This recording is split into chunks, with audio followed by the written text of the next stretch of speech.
Hello.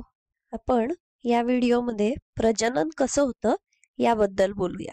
एखाद्या सजीवाला प्रजनन करायचं असेल तर त्याला नवीन पेशी किंवा सेल्स तयार करावे लागतील, कारण सगळेच सजीव पेशींनी बनलेले आहे.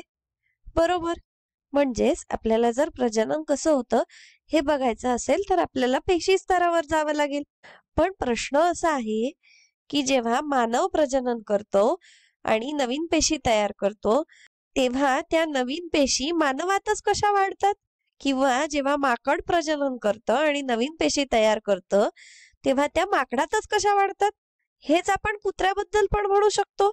हाच तर मुख्य प्रश्न आहे आणि याचंच उत्तर आपण या व्हिडिओमध्ये शोधायचा प्रयत्न करूया. चला तर. म्हणजेच एखादा जीव प्रजनन करताना जेव्हा नवीन पेशी निर्माण करतो, तेव्हा त्या नवीन पेशी त्याच प्रजातीमध्ये कशा काय वाढतात, दुसऱ्या प्रजातीमध्ये कशा विकसित होत नाही, हे शोधण्याचा आपण प्रयत्न करूया. याचं उत्तर दडलेलं आहे DNA नावाच्या रेणूमध्ये. हा खूप प्रसिद्ध रेणू आहे, तुम्ही त्याच्याबद्दल नक्कीच ऐकलं असेल. आणि DNA म्हणजेच डिऑक्सी रायबोन्यूक्लिक ऍसिड. आणि आपल्याला त्याची रासायनिक संरचना आणि त्याची रचना कशी आहे याच्याबद्दल फारशी काळजी करायची नाही. आपल्याला DNA प्रजनन करण्यामध्ये कशी मदत करतो हे समजून घ्यायचा प्रयत्न करायचा आहे. चला तर आपण हा DNA कुठे आढळतो इथपासून सुरुवात करूया. समजा आपण एखादी प्राणी पेशी किंवा ॲनिमल सेल घेतलं आणि ही एक सामान्य प्राण्याची पेशी आहे. यामध्ये तंतुकणिका किंवा मायटोकॉन्ड्रिया, पेशी द्रव्य किंवा सायटोप्लाझम असे सगळे भाग आहेत. आणि याच मध्ये केंद्रक किंवा न्यूक्लियस देखील आहे. आणि आपण जर या केंद्रकाच्या आतमध्ये पाहिलं तर तुम्हाला तिथे हा लांब अत्यंत गुंडाळलेला धाग्यासारखा रेणू आढळेल. आणि मग यालाच जर आपण मोठं करून पाहिलं तर आपल्याला दिसेल की प्रत्यक्षात तो अशा 2 धाग्यांनी बनलेला आहे आणि एकमेकांवर गुंडाळलेला आहे. यालाच आपण द्विसर्पल रचना म्हणतो आणि हाच आपला DNA आहे. तुम्हाला माहिती आहे का, या DNA मध्ये शरीराची संपूर्ण रचना करण्याचा आराखडा किंवा ब्लूप्रिंट असतो.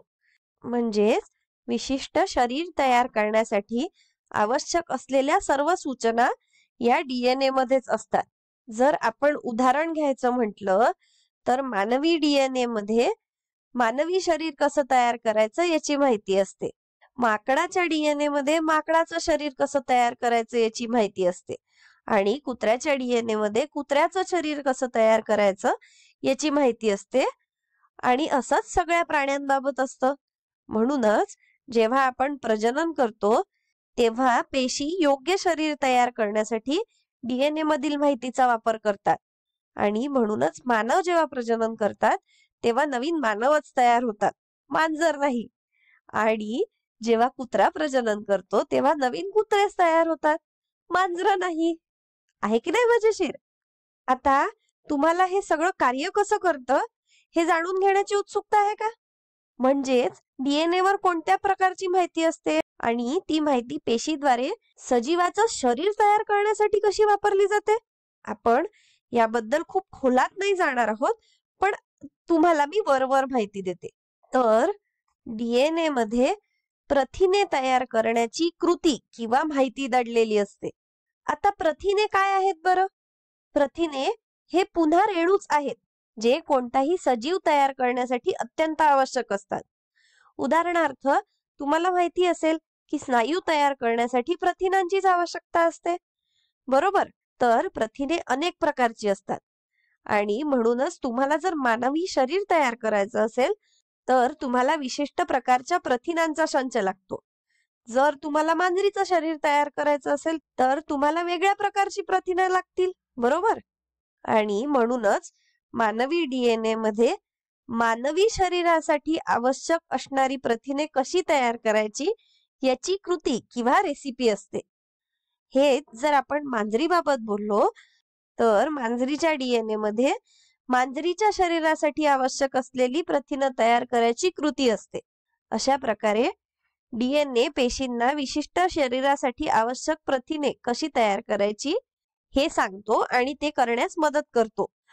आणि शेवटी अधिकाधिक प्रथिने तयार करून संपूर्ण शरीर तयार होऊ शकतं. आणि आता एक अजून छोटीशी माहिती, डीएनए हा खूप लांब असतो आणि म्हणूनच तो सहसा गुंडाळलेला असतो. त्यात अनेक छोट्या गुंडाळ्या असतात जेणेकरून तो या पेशीच्या केंद्रकात बसू शकेल. आणि याच डीएनएच्या गुंडाळलेल्या स्वरूपाला आपण गुणसूत्र म्हणतो. आपल्याला हे अजून लक्षात ठेवायची आवश्यकता नाही, पण एवढं लक्षात ठेवा की डीएनएचं गुंडाळलेलं स्वरूप म्हणजेच गुणसूत्र. पण तरीही अजून एक प्रश्न उरतो, या सगळ्यांचा प्रजननासाठी काय उपयोग होतो बरं? तर आपण आधी बोललो की प्रजननामध्ये पेशीला स्वतःची प्रत किंवा कॉपी तयार करता यायला हवी, बरोबर? आणि आता आपल्याला हे माहितीये की यासाठी डीएनए खूप महत्वाचा आहे.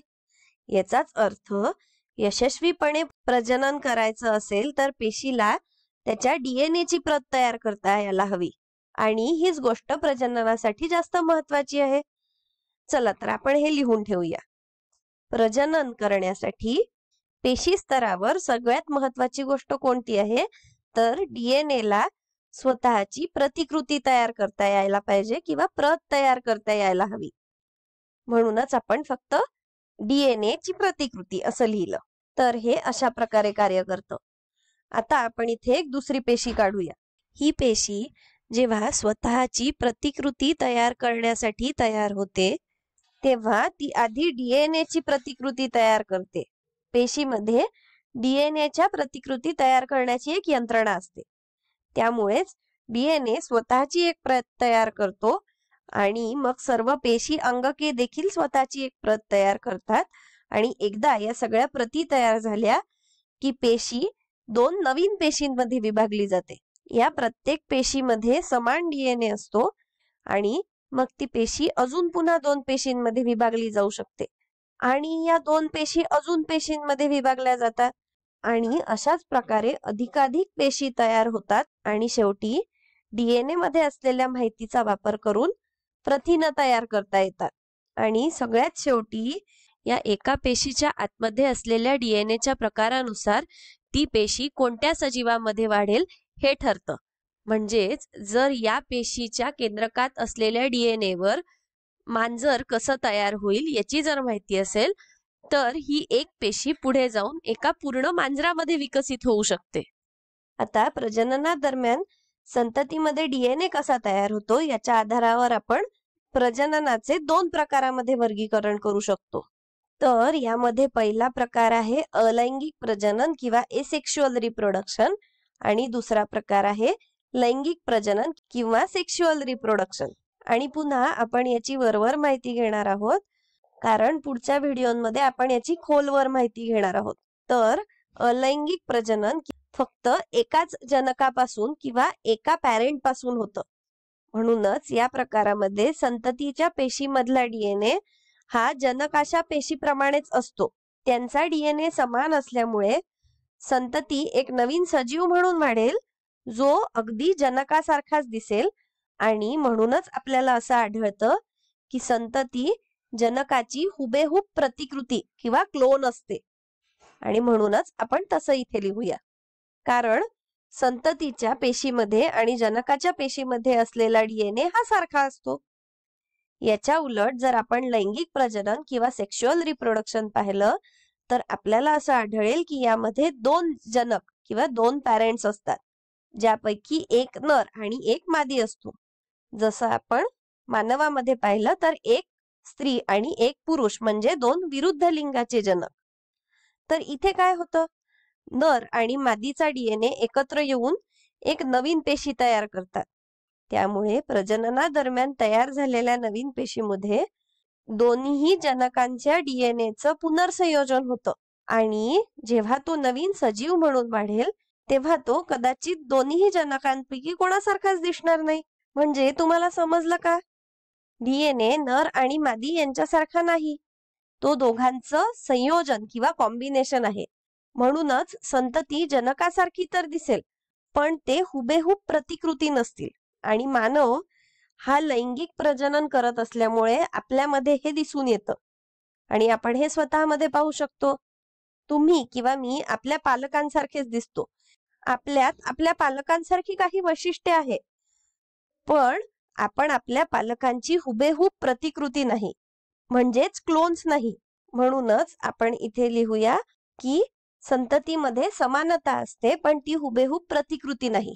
आता तुम्हाला अनेक प्रश्न पडले असतील की डीएनए एकत्रित होतो म्हणजे काय होतो, ते कसं घडतं आणि ते का घडतं, आणि आपल्याला लैंगिक प्रजननाची किंवा सेक्शुअल रिप्रोडक्शनची गरजच का आहे, या सगळ्या त्रासातून का जायला पाहिजे, तर याबद्दल आपण पुढच्या व्हिडिओमध्ये बोलणार आहोत.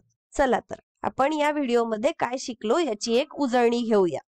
आपण शिकलो की डीएनए ही कोणत्याही सजीवाची रचना करण्यासाठीचा आराखडा किंवा ब्लूप्रिंट आहे. मग तो मानव असो, मांजर असो की कुत्रा असो किंवा अजून कोणतीही प्रजाती असो. शरीराची रचना कशी करायची याची माहिती डीएनए मध्ये असते. आणि डीएनए कुठे आढळतो, तर तो पेशीच्या केंद्रकात किंवा न्यूक्लियस मध्ये आढळतो. तो केंद्रकात खूप गुंडाळलेल्या स्वरूपात असतो आणि याच गुंडाळलेल्या स्वरूपाला आपण गुणसूत्र किंवा क्रोमोझोम्स म्हणतो. आता हा डीएनए काय करतो, तर डीएनए मध्ये प्रथिने कशी तयार करायची याची कृती असते. वेगवेगळ्या डीएनए मध्ये वेगवेगळे प्रथिनं कशी तयार करायची याची कृती असते, ज्यामुळे वेगवेगळे सजीव तयार होऊ शकतात. म्हणूनच प्रजननासाठी हे खूप महत्वाचं आहे की डीएनए ला स्वतःची प्रतिकृती बनवता यायला हवी. त्यामुळेच जेव्हाही आपल्याला प्रजनन करायचं असतं तेव्हा डीएनए स्वतःची प्रत तयार करतो.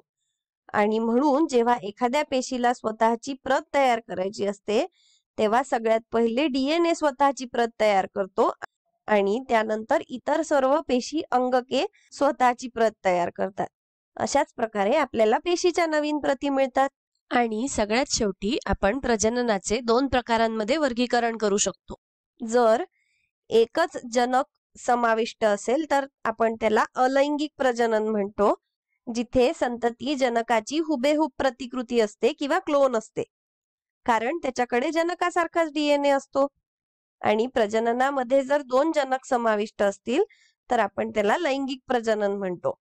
इथे संतती हुबेहूब जनकासारखी दिसत नाही, तर त्या संततीमध्ये जनकासारख्या समानता असतात, कारण त्याचा डीएनए वडील आणि आई या दोघांचाही संयोजन किंवा कॉम्बिनेशन असतो. या व्हिडिओसाठी इतकंच. धन्यवाद.